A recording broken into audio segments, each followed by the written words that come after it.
Welcome in. Thank you for joining us for another episode of Sons of DFS, brought to you by Sons of Dynasty and proud members of True Fantasy Football. Follow us at Dynasty Sons and subscribe to the TNFF network so that you never miss a show. I'm Dan. You can find me at Dan Brown NFL. And here to my left is Nate. You can find him at Nate_FFL. Nate, NFL is finally back. Thursday night football has just kicked off, 20 minutes ago. How are you doing on this fine Thursday evening? I'll tell you what, it's on my screen. Today sucked, but we have football, and I'm fucking stoked. So let's rock and roll with it. Let's do it, man. So we're going to roll kind of right into some news and notes because we don't have a lot of time to waste. We have an extensive show sheet here. I'm going to roll right into some Ravens news. Some of it I didn't really know was happening, but it's true. The first part, Mark Andrews signs a $37.6 million deal. That puts him with the top paid tight ends among George Kittle and Travis Kelce. He deserves it. I mean, no disrespect to Mark Andrews. I love TJ Hockenson, but I'm not going to show any fucking shade to these two Mark Andrews. So we like that. My thing is I get online today after work.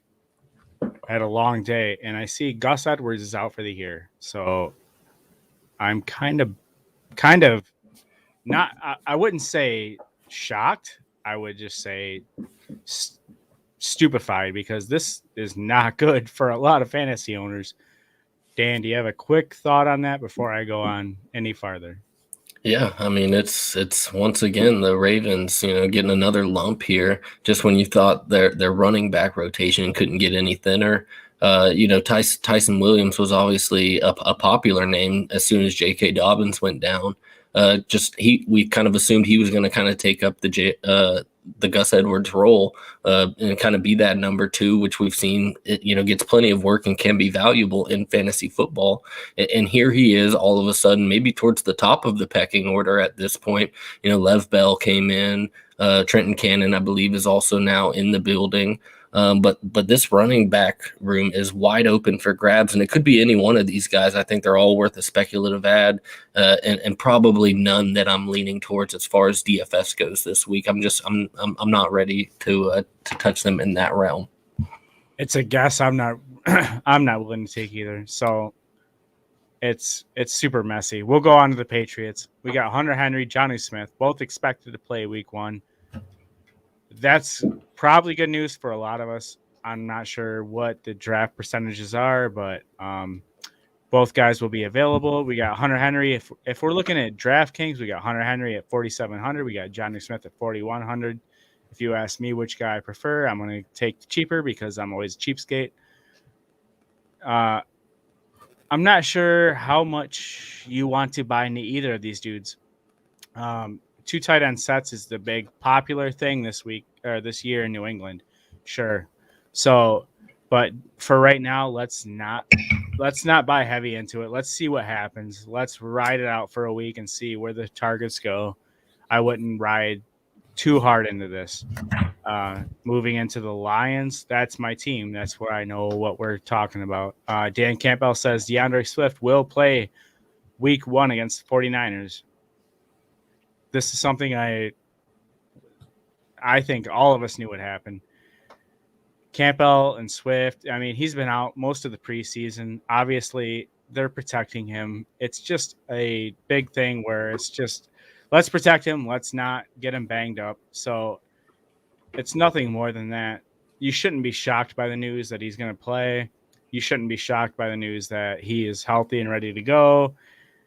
He's good. So how long will that last? I don't know, but don't be overly incumbent on this news that DeAndre Swift, after I would say roughly 4 weeks of news where he's not playing football, is back into it.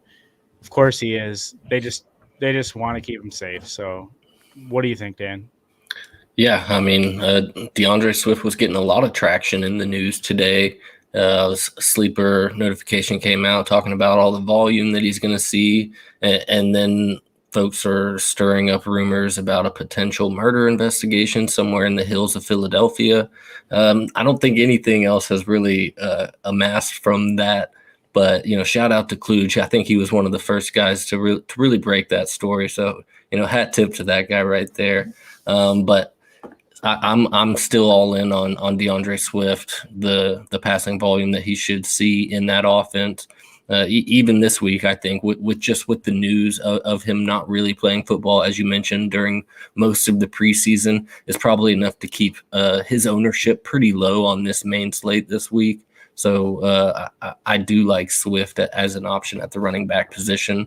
Moving into the Saints, though, the Saints released Lat Murray. Murray initially appeared to have his spot secure, but when he refused to take a pay cut, they decided to part ways. So, Tony Jones now operates as the second back behind Alvin Kamara. And, Tony Jones was a popular waiver wire ad just a couple weeks ago, started having some success in preseason. And we didn't see much of Murray. And then reports started coming out that potentially he had usurped Murray in the rotation and was now the two. Lat Murray being released all but cemented that information. So Tony Jones is an interesting piece to keep an eye on the usage in week one and throughout the first couple weeks. We've seen that the Saints can provide running back value like just about no other team. So if Tony Jones can come and get a little bit of piece of the pie, and this is a pie that is struggling for playmakers with the injury to Michael Thomas as well. So, Tony Jones is a speculative play this season and a guy that I've been adding to many rosters at this point. But I think Kamara is really the biggest benefactor of Lat Murray being released. Dolphins, Brian Flores suggested that Myles Gaskin has become a player the team can trust to be on the field. It's been a roller coaster ride for Myles Gaskin. If you survived him over the offseason, everybody pretty much was sure that Miami was going to add a running back in the draft. They did not, other than a seventh rounder in Dokes, who has maybe even been cut from the team at this point. I think he's going to be part of a committee nonetheless. Malcolm Brown's going to continue to be a thorn in that goal line. And at 6,000 on DK this week for Myles Gaskin, I'm probably not too interested in him. There's just guys that cost less that I like more. So, I don't find myself building many lineups with Gaskin in it. On to the Chiefs. Clyde Edwards-Helaire is expected to play. He's been dealing with a nagging injury. I think it was an ankle issue, suffered 2, maybe 3 weeks ago. But Coach Andy Reid did say that he is expected to play and be a full go this week in his matchup. Chargers, Ekeler, once again, did not practice today. It's kind of at this point, being Thursday is the moment where like, okay, well, this might not just be a vet rest issue or something small. Here, typically on a Thursday, they would walk through some sort of a little bit more extensive practice. So not seeing that participation bumped up at this point on a Thursday has got to be concerning for anybody that has Ekeler. If for whatever reason he is out, I'm not really looking to get exposure to that backfield at all, whether it be Justin Jefferson, Joshua Kelly. I'm not even sure what their prices are this week, but it's probably just something that I'd stay away from. I think Keenan Allen is really the biggest benefactor, is going to become an extension of the run game. If he wasn't already going to get peppered with targets this season, I think the loss of Ekeler potentially this Sunday could lead to even more targets for Keenan Allen. But that's pretty much it for the news and the notes. Let's look at some of these Vegas odds that we have for the matchups on the main slate, Nate. And there's a few games that I've been eyeing it's really maybe 2 or 3 that I really find myself wanting to build my stacks around. Is there any game that really stood out to you as one that you're targeting when building these lineups, GPP or cash? Obviously, when we look at these games, we want games with 50 point totals that are over 50 points. So, but the problem is there's a couple that I believe that are going to exceed that value. So I look at the Jags Texans. That's a 45.5. I think it could exceed. It could also be really not good. I look at Jets Panthers. That's one that's got my utmost attention. I think that could hit 51, 52 point total. So really, with DFS, you're looking at all these point totals, and there's probably 4, 5, 6, almost 5 games that could really nail this. I think that there's unlimited potential here. So the question becomes, where do you steer, your attention? Yeah, well, I think in recently too that they've shown that while targeting the highest team implied point totals and whatnot can be beneficial when building your lineups. I think aiming for, like you mentioned, the ones that are just kind of under that threshold, the Vikings, the Bengals at 48 is just you can almost have just as much success in the players that you build around that game, but while kind of getting yourself out of what the norm is and chasing those top 3, top 4 games. By getting out of those top 3, top 4, there's really not much of a drop off as far as the player production goes in these point totals that are hovering just below the 50 point mark versus 50 plus. So, when trying to get a little bit different though for GPP builds, I think targeting stacks in those games that aren't in the top 3, top 4 point totals can be beneficial to just setting yourself apart from the field a little bit more. No, you're absolutely right. If you're looking for some GPP differentiation, you're going to want to hit the point totals that are probably not the highest expected, but there are some good ones too, like the Cardinals Titans. That's probably my favorite thing, favorite game of the week, favorite matchup, where you can hit the studs and you can hit the differentiation at the same time, because it just depends on who you play. Week 1's pretty flexible, so it just depends on where you roll. Take your time and decide, which direction you want to go. But week 1 is pretty easy to decide. You can go heavy on a stud, and you can make up your ground somewhere else. Yeah, especially this week 1.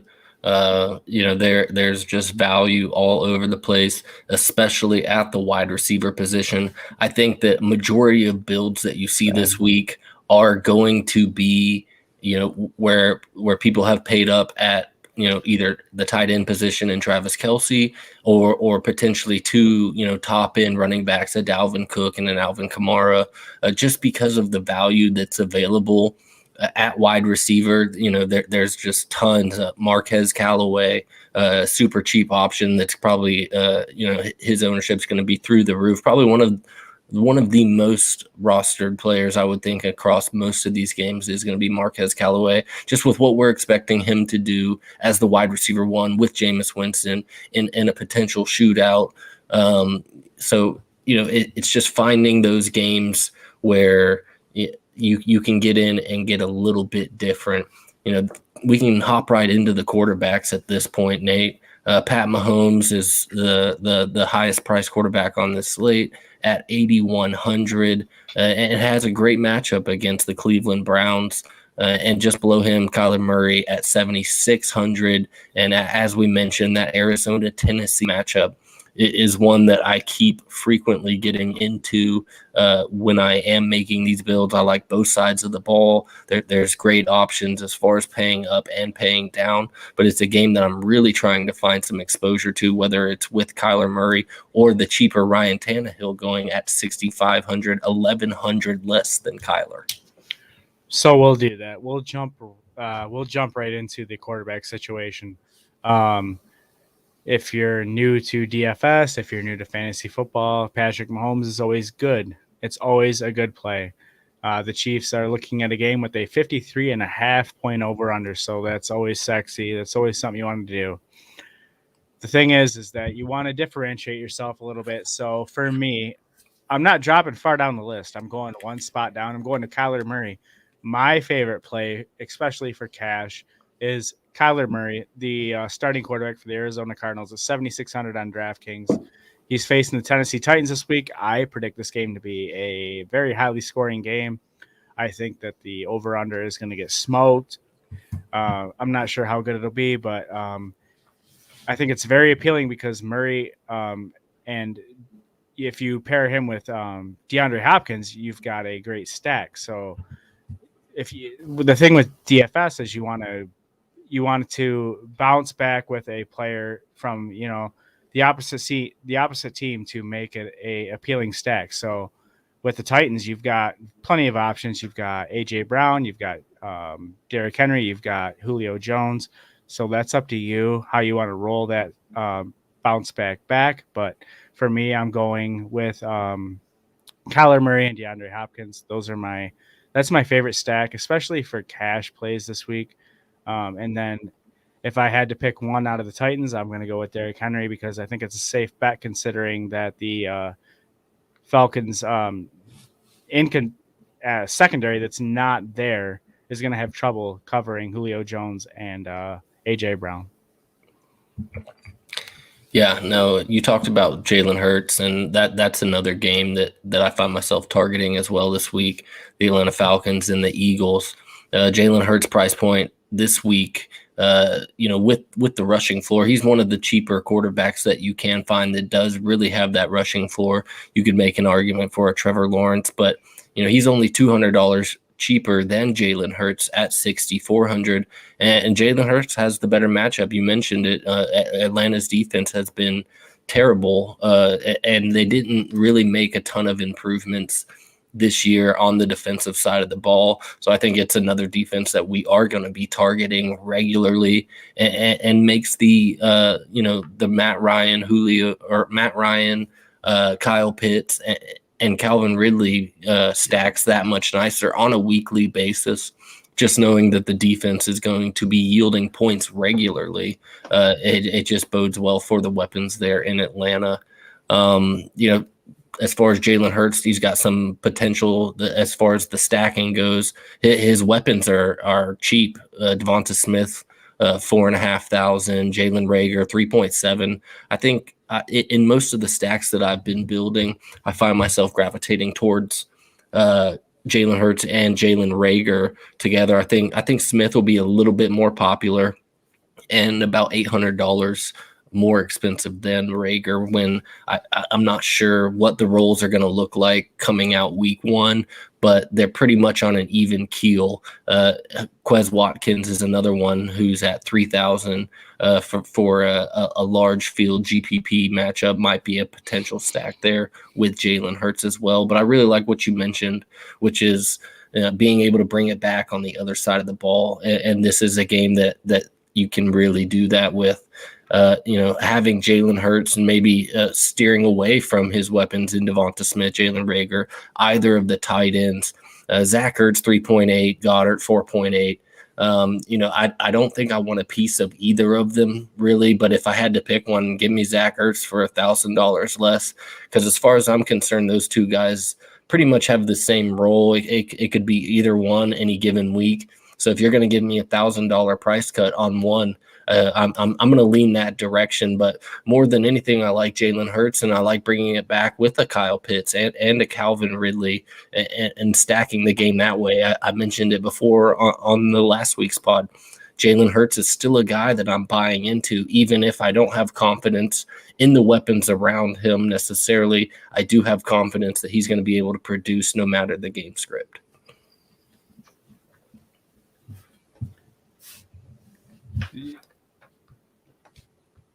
Let's talk about the Carolina game a little bit. Sam Darnold is a name that you and I mentioned earlier in the week as a guy that we kind of like in this revenge game. He gets a chance here to stick it to the Jets that gave up a 7.5 yards per attempt, which was 25th in the league last season. And he's got the arsenal to make a splash. CMC is back, DJ Moore, Robbie Anderson, and even rookie Terrace Marshall, who really showed what he's capable as far as flashing in the preseason. Is Sam Darnold a guy that that you're maybe looking to get a stack. I know you were high on Corey Davis this week, and rightfully so. We saw him command the attention of Sam Darnold in the preseason and really looks to emerge as the one in this offense starting in 2021. So it's hard not to ignore the relevance of a revenge game because it's a real thing in the NFL. But so the over under right now on this game is, I think, sitting around 43, if I'm not mistaken. I think it's going to beat that. I think it's going to hit probably plus 45, 46, 47 maybe. So if it does, I mean, these quarterbacks are going to throw touchdowns, and if they're going to throw touchdowns, where are they going? So it kind of depends on which wide receivers you like with these quarterbacks. I think Sam Darnold is probably, my problem with him is that he's starting to come out as a very safe play, and with the safe play comes high ownership. So are we playing him in cash? Are we playing him in GPP? Are we trusting him in both of those scenarios? I'm kind of leaning to the point where I am maybe playing him in GPP only. I'm not really sure where you feel about that. Yeah, no, I definitely prefer him as a GPP play. It's just what I like about him is you can create that Carolina Panthers stack, or on the other side of the ball, the New York Jets stack, which is even cheaper to go about. And just by stacking and attacking that game, it's cheap enough that it allows you to pay up for some really quality plays in other positions. So, a lot of times if you can find a cheaper stack like that, one that you can invest in, a lot of times people are stacking, they're looking for the superstars to stack that are going to go off. Another angle is to try to find that cheap stack that's going to be a lot less owned in any given GPP tournament, and then really allows you to do some interesting things at the other positions. Trevor Lawrence is a guy, that was a great prospect coming in, and here he is in a new look Jaguars offense, and he gets a juicy matchup here which is a bad Texans defense that gave up 8.2 yards per attempt, which was 29th in the league last season, and he's one of the best quarterback prospects that we've seen come into the league in some time. We don't know what this offense is going to look like. Marvin Jones has been a popular name that's been brought up when talking about Trevor Lawrence, and he has a very, very great price tag this week, but I think is also going to lead to a lot of higher ownerships with Marvin Jones Jr. So while the matchup is there, I think he is going to be pretty much chalk at this point with a 3.6 price tag on him, Chark being 5.8 and LaVisca being 5.0. I think if I am going to roll with Trevor Lawrence and look to try to have a stack, while Marvin Jones Jr. does look very appealing at 3,600, I think LaVisca or even potentially Chark could be a great way to pivot, still get that Trevor Lawrence stack against a terrible defense in the Texans, but kind of differentiating yourself a little bit from what the field will be doing. I definitely love Marvin Jones this week. Trevor Lawrence, it's not that I'm not sold on him. I'm just not sure. Kind of more of like in the role of I'm kind of waiting to see. But if we're going to talk cheap quarterbacks, there's a guy that could roast or toast me. So I'm going to go with Zach Wilson of the New York Jets. This pick, just mentioning his name could get me cooked. I'm not sure.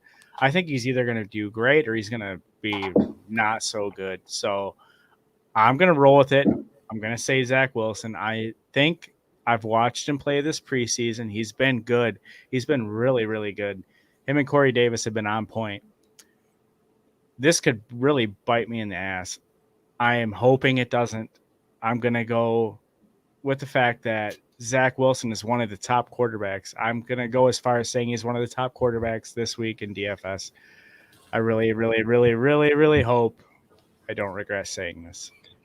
Well, I mean, and at that price point, if you are correct, it should be a lineup that should be leaps and bounds above the field at 5,000 on DK. If he hits and does end up being even a top 5 option at the position, your lineup should be sitting pretty with some of the other studs that you were able to plug in.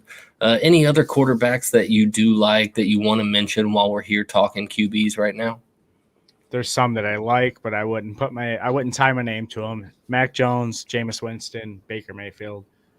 Yeah, Mayfield is interesting, just given the matchup and what we know Andy Reid's offense is capable of putting up point wise.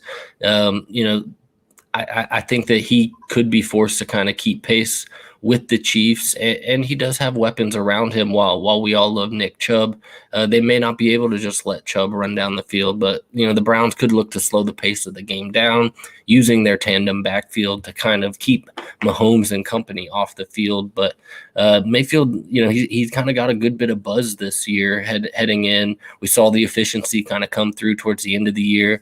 OBJ, is he healthy? Is he back? Are his best days behind him? Yeah, probably. But Baker Mayfield does have some weapons there in Cleveland. Yeah, there's some there. I mean, you shouldn't be crapping on the Browns. Like, don't get me wrong, but I don't know. I'm one of the guys that are not overly excited. I temper my expectations with the Browns. I'm excited for Nick Chubb. I'm excited for Kareem Hunt and the PPR possibilities. But besides that, I mean, I just kind of stay kind of 50-50 on it. Well, let's move on into the running backs and talk about some running backs, some pricing, and some guys that we are targeting or leaning towards. Christian McCaffrey, obviously the top price running back, and I know many of us are excited to see him. It feels like it's been a long time, and it's at 9,500. It's probably as low as his price is going to be all year. And with the cheap options that there are available at the wide receiver position, like I mentioned earlier, it does allow you the option to really kind of pay up at running back. And is Christian McCaffrey a guy that you're interested in here being the top price running back on this slate? So it's going to depend on who you are. For me, I love the New York Jets this week. As I just mentioned, I love Corey Davis. I love Zach Wilson. So if you're playing a GPP, you probably want to bounce it back. Who better not to bounce it back with than Christian McCaffrey? I'm all in on Christian McCaffrey this week. He is the highest priced player on DraftKings at 9,500. Doesn't bother me because there's so much value out there when looking past your stud guys. You can nail down your studs. You can still go out and hit, your values at 35, 36, whatever, 4,200, whatever it is. I love McCaffrey this week as the bounce back against Zach Wilson and Corey Davis and that New York Jets surprise attack that I think is going to happen. I wouldn't be afraid of the price point. I know that with the price point comes high expectations, but don't be afraid. You've got to have belief in your studs, and don't be afraid to let them shine this week. Roll with McCaffrey. Let's see what happens. If not, you can come talk to me next week. I'll be in the same place. Yeah, no, speaking of studs, though, one of the running backs that I find myself really gravitating towards is Alvin Kamara of the Saints, and that's at 8,600.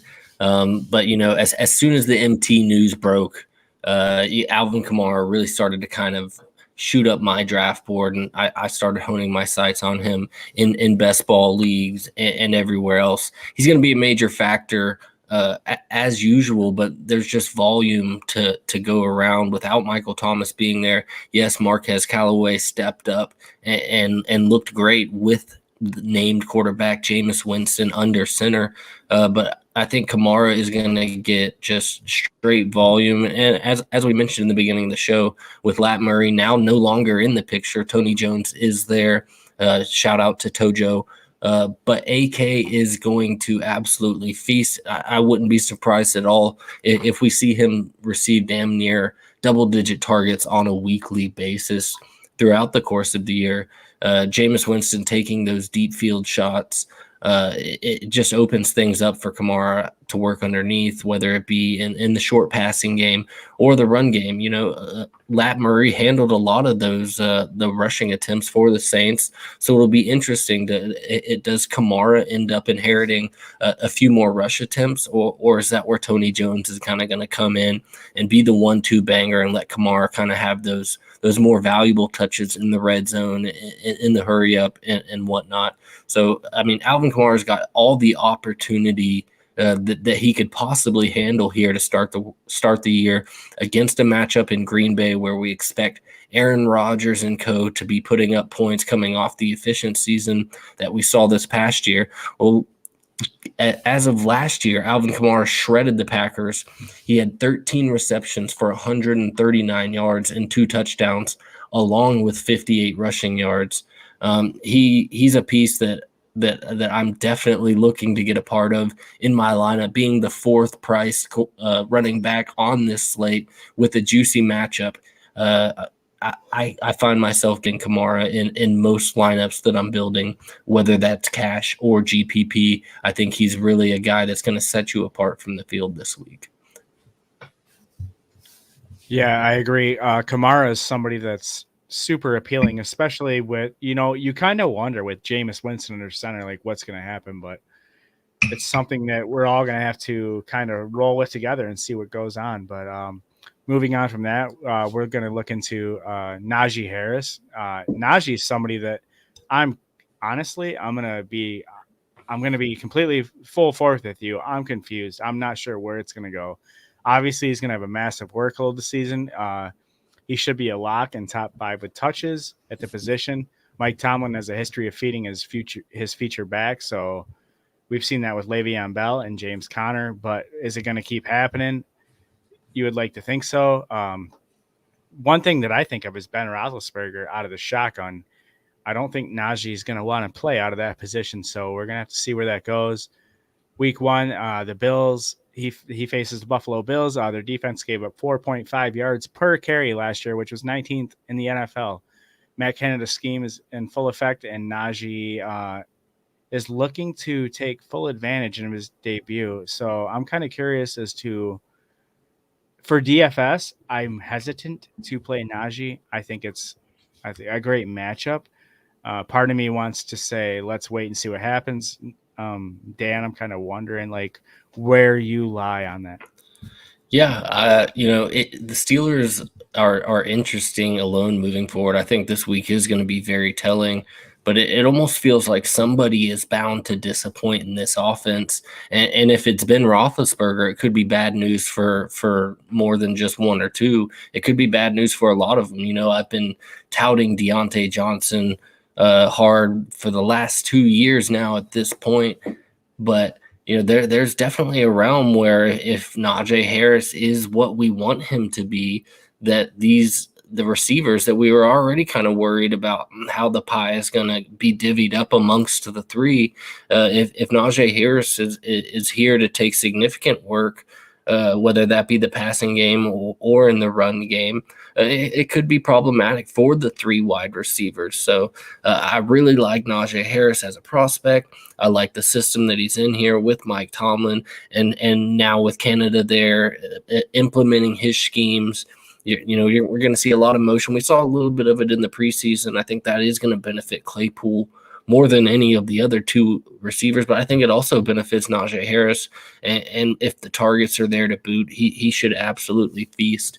And he's priced reasonably at 6,300. Another guy that I don't know that we'll see priced this low again. And there's so many of those on this slate that it makes me want a piece of a lot of them, just because I know with this slate and the pricing that it's been released for a couple of weeks now, a lot of these guys will never touch this pricing again. So I do like Najee Harris this week, and at 6,300, I am willing to submit him into a few different builds for this week. Another guy that I found fairly interesting and that I'm intrigued in as far as getting him into some lineups is Chase Edmonds for the Arizona Cardinals. We talked about how we love the game. We love the high pace, the implied point totals, and here he is sitting here at 4,600, which is pretty cheap. all things considered. We don't really know what this backfield is going to look like, but we do know that Kyler Murray is an ascending quarterback in this league, and he's got a juicy matchup with the Titans. The Titans actually had, if you go back and look at their end of season point totals that they had a lot of shootouts. Their defense wasn't really doing much as far as stopping the opponents, and it allowed Tannehill and company to really flourish. And with now Julio Jones there and AJB, I really like this Tennessee offense this year, and I think we could really see both of these teams push each other. If Chase Edmonds can get in on some of that for 4,600, I really do like that price. Yeah, this could be something where me and you kind of hit like a place where we disagree. It's not that I don't like Chase Edmonds, it's just that I don't really know what to expect. So for now, I've got my expectations tempered. But kind of moving on like a little bit from that into the Titans wide receiver core. Like you said, AJ Brown, that's somebody that we did agree on. It's something that a lot of people I feel like are going to move away from because Julio, like you said, Julio Jones is in town. So what would the ownership do? It's like, to be truthful, none of us really know. For me, I think that the ownership on AJ Brown is going to be a little bit lower. That's at least my hope. So I'm kind of inserting him into a couple more lineups than I normally would. I'm hoping that the expectations there are that, Julio takes away when in fact he actually draws attention away. So we'll see how that rolls. I'm going to kind of move along though into another couple wide receivers that should not surprise anybody listening to this podcast. DeAndre Hopkins, Calvin Ridley, they're spaced $100 apart on DraftKings, 7,800, 7,900. Atlanta Falcons, Arizona Cardinals. These two guys have a lot in common. They have, besides a rushing quarterback, we have Matt Ryan on one side. We have Kyler Murray on the other. I think both these guys have big weeks. So I think it's a safe play. If you're playing cash, I think you can insert either of these two dudes and you will do just fine. If I had to pick between the two of them, which is something I had not actually asked myself before, I just ran that through my head. I'm going to go DeAndre Hopkins, probably just for the rushing upside of Kyler Murray and a little bit of up-game tempo with the Cardinals and the Tennessee Titans. But this game is extremely intriguing to me, so I'm kind of wondering where you fall, Dan. Yeah, even with Hopkins being $100 cheaper, I do find myself kind of wanting to get on the Ridley side. But as we mentioned, these two players are in those two games that I find myself targeting more than any others. So, if I can get both of them into a lineup, I think that's a great way to get different this week.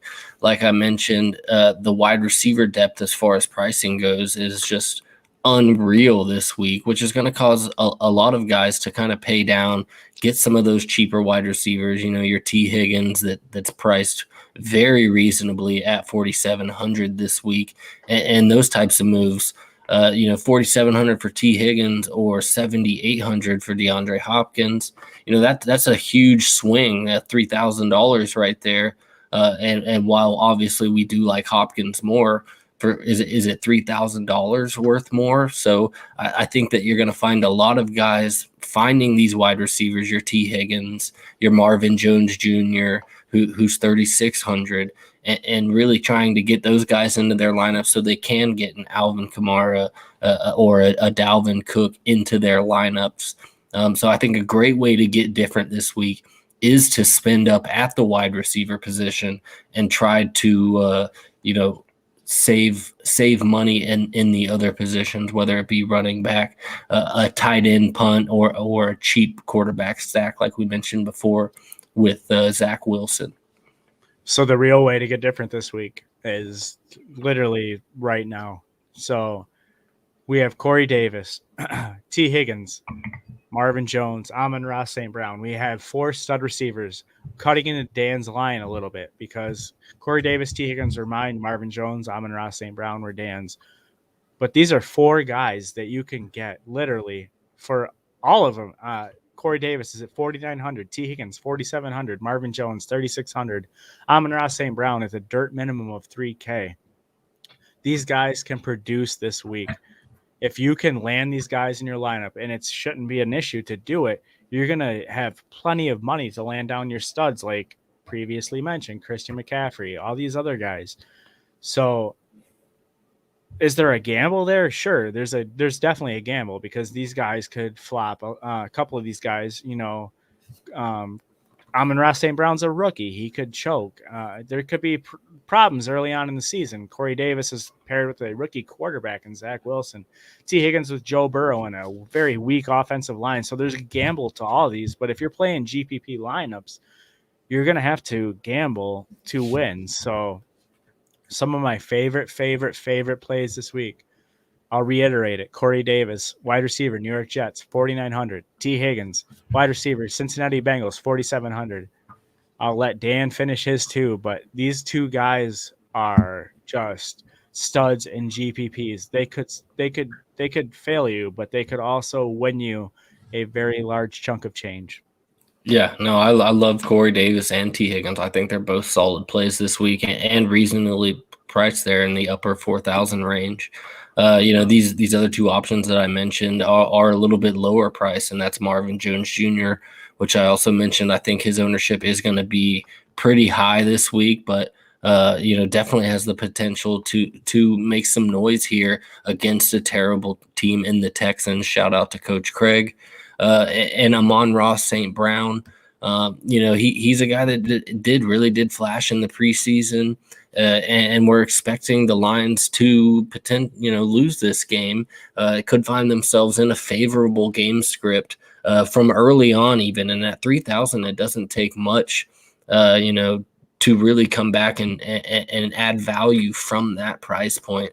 So, if you're looking to pay up for some guys, I really like trying to identify some very low price guys that just allow me to do some really cool things with the rest of my build due to the money saving there. A couple of other wide receivers that are interesting. Tyler Lockett at 6,700. As I mentioned, I think the Seattle stack could go a little bit more under the radar. If not, obviously DK Metcalf is a popular name that I think his ownership will be up significantly higher than Tyler Lockett's. Tyler Lockett is a guy that's left a bad taste in many of people's mouth. He has, 2-3 just absurd games every year, and then kind of has a lull in between those. But this is a time where I think you can get in on him. Like I mentioned, we just really don't know what this Seattle offense is going to look like this year. And Russell Wilson is a guy that I have been kind of buying into more and more as the offseason went along. And I think if the offense is more up-tempo, more pass-friendly, with such a concentrated target share between Tyler Lockett and DK Metcalf, even a slight tick in a volume bump there could really go a long way for both of those guys. So for at 6,700 for, getting out from the top priced wide receivers, I really do like Tyler Lockett. Chase Claypool, as I mentioned, 5,600.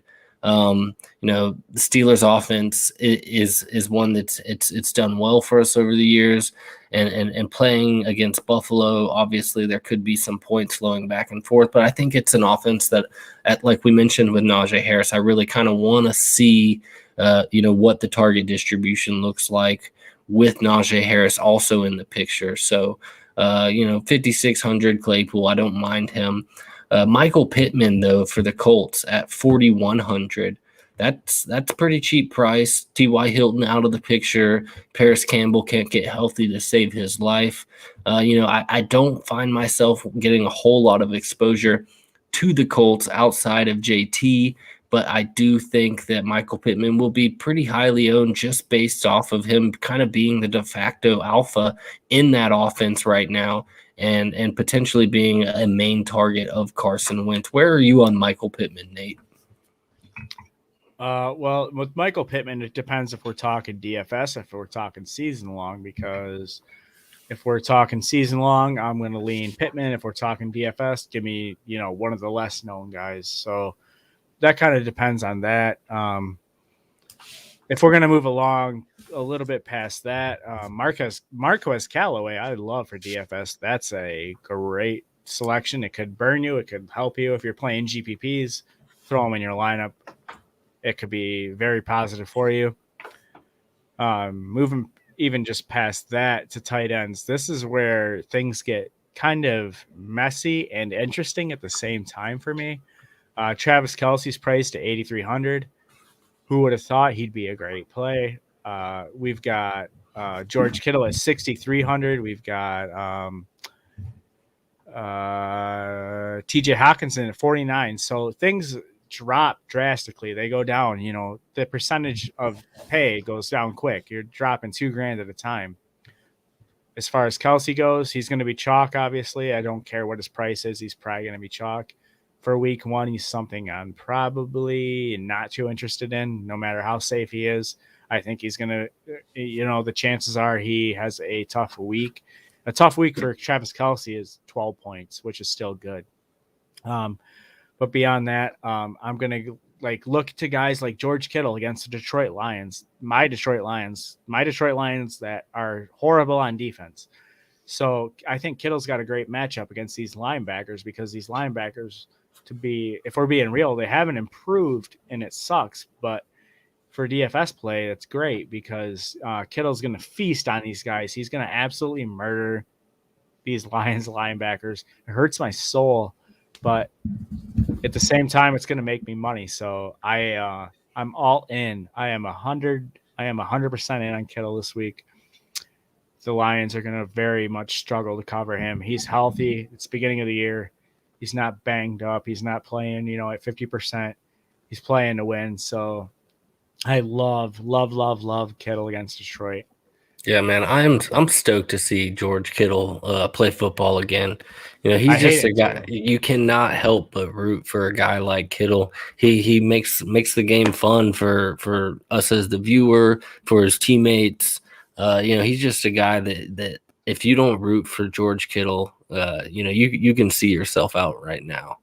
And at that price point, 6,300, 2,000 less than Kelce, I am interested. The only hesitation I have is, with all the receiving options allegedly healthy, with a game script that potentially, favors San Fran in such a way that they may not need to pass the ball much. They might let, Mostert and Sermon do most of the dirty work and just kind of run this game down Detroit's throat. So that's the only hesitation I really have with Kittle. And for 1,500 less, getting onto the other side of that game script with Hockenson, he's more likely who I would go with in this scenario, just with the money saving. Definitely a tough matchup, but sure, just pure volume alone, I think, is going to keep Hockenson afloat at 4,900. He's one of my preferred pay up options at 4,900 this week. Everybody, well, not everybody. People should probably realize I love TJ Hockenson, but at the same time, you have to use your head. And for this week, I'm going to just kind of let it roll. As much as I wanted to start him at 4,900, I'm going to just kind of let it roll, see where the targets lie, figure it out from there. Yeah, I don't think that there's a tight end I like more than this week than my guy Kyle Pitts at 4,400. Like we mentioned, this is a game that we're targeting. And Atlanta's got more of a concentrated passing offense at this point, with Kyle Pitts and Calvin Ridley being the main two. I like Russell Gage and a couple of other ancillary pieces there that I don't think are going to be dependable throughout the season. But I think Kyle Pitts is stepping into a great target share there in Atlanta. Arthur Smith's system, efficient, and gets a great matchup against Philly that struggles with tight ends.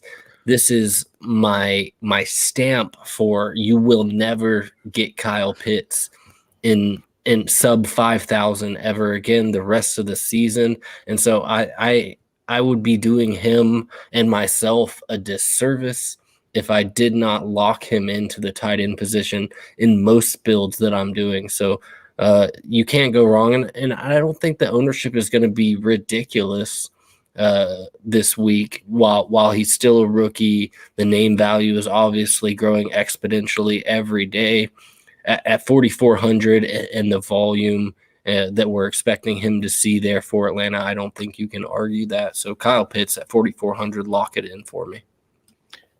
I'll go against you, buddy. I think Kyle Pitts will be majorly overowned. I think he will be a great play. I think he will have at least one touchdown.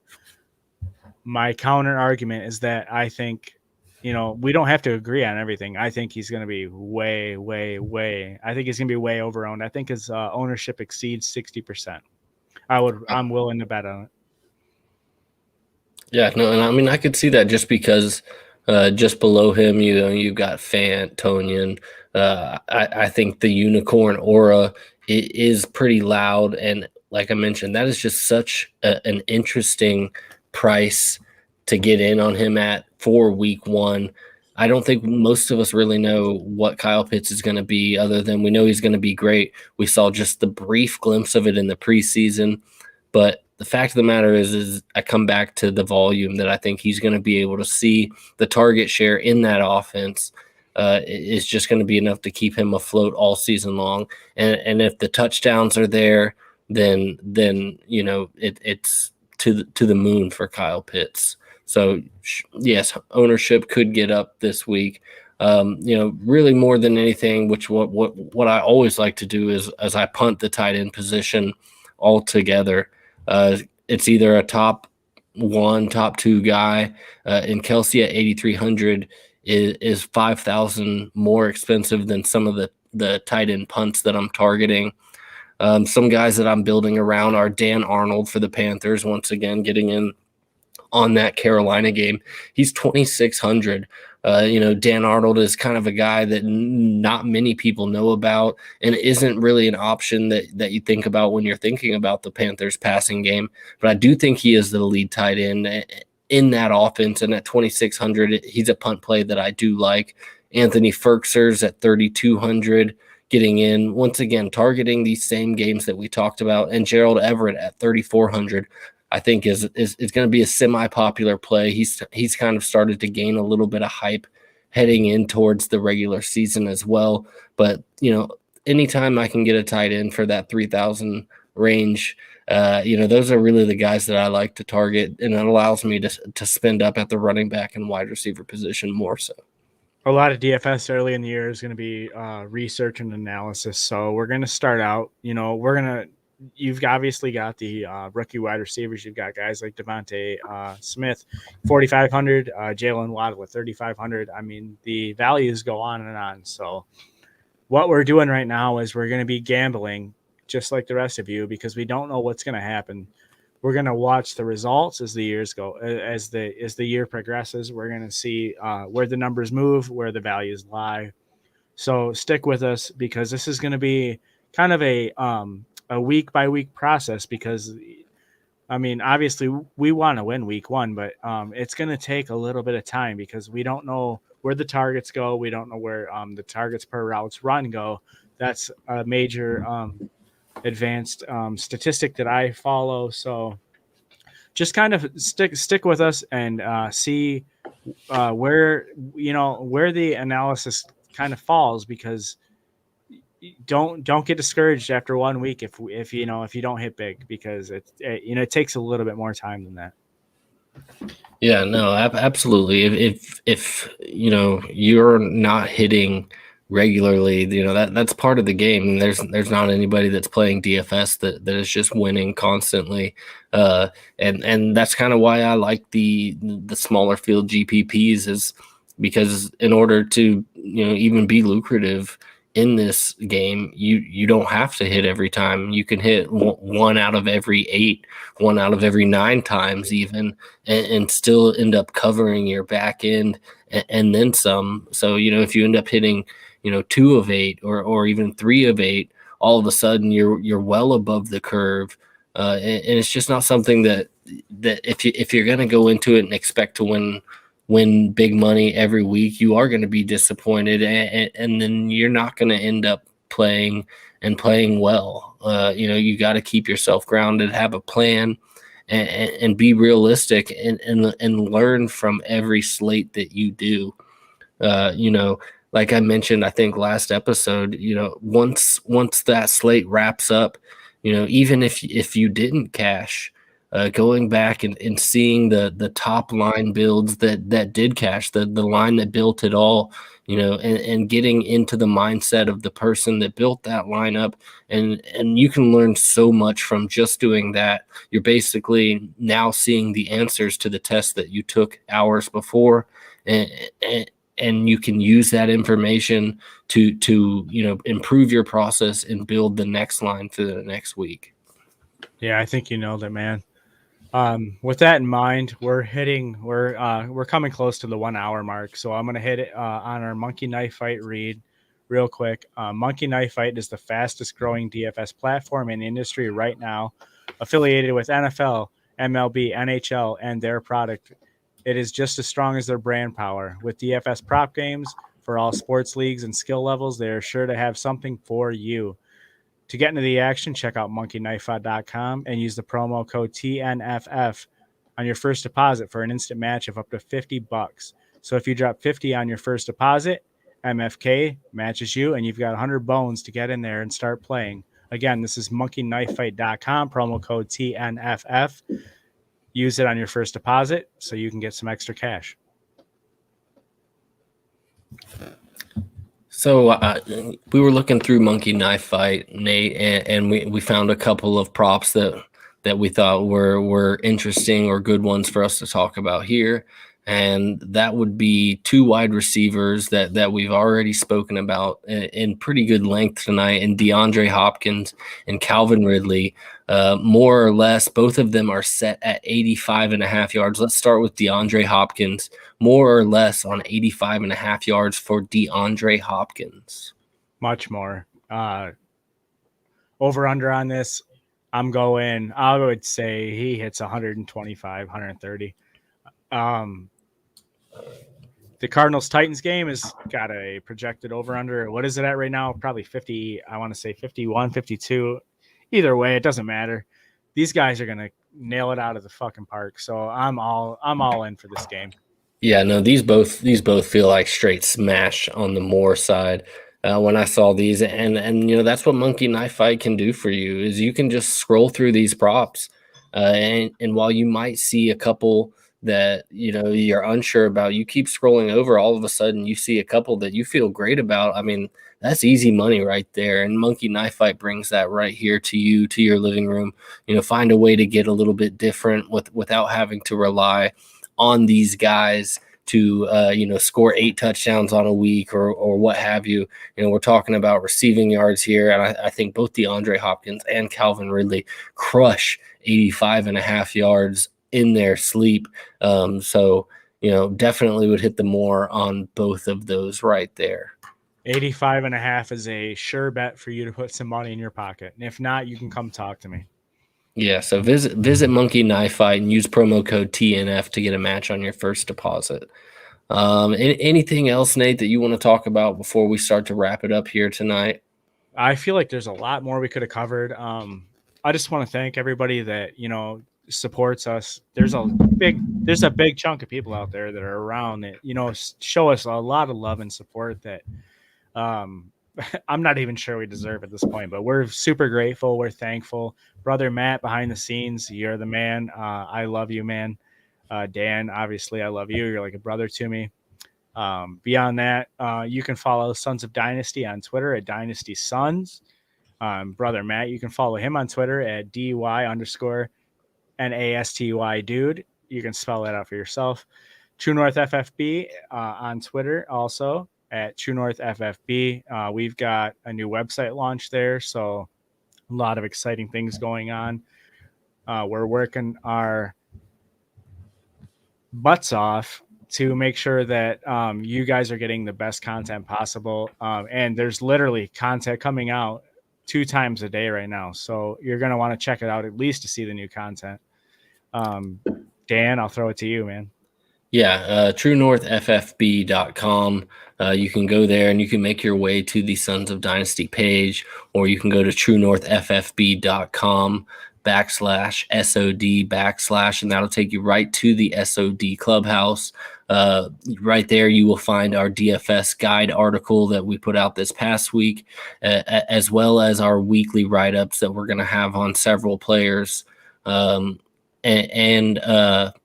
have a section there with a chart that's going to have, a few guys at each price point, a couple of wide receivers that are highly priced, a couple that are in that mid range, and a couple of low range, and same so forth for all positions. Really giving you some guys that you can start to construct some lineups around. And we're going to be updating that on a weekly basis, finding guys that we like and bringing them right there to you at truenorthffb.com. Tomorrow morning, D Brown and myself, both of us have a article dropping. It is your top 5 DraftKings plays for the week. So there's no criteria set. It's just based on price, value, ownership, projected ownership. But check it out tomorrow morning, 8 a.m. At truenorthffb.com. We will have our top 5 DraftKings plays for you. And don't forget, we are doing a SODFS shirt giveaway from our friends at Viridian Global. All you have to do is be subscribed to the TNFF network, send a screenshot that shows that you are subscribed to us at Sons of Dynasty, and that is at Dynasty Sons. Send us a screenshot that shows us that you're subscribed. You will be put into a drawing here at the either next week or the week after. We will be doing that drawing, announcing the winner of that shirt on this very show.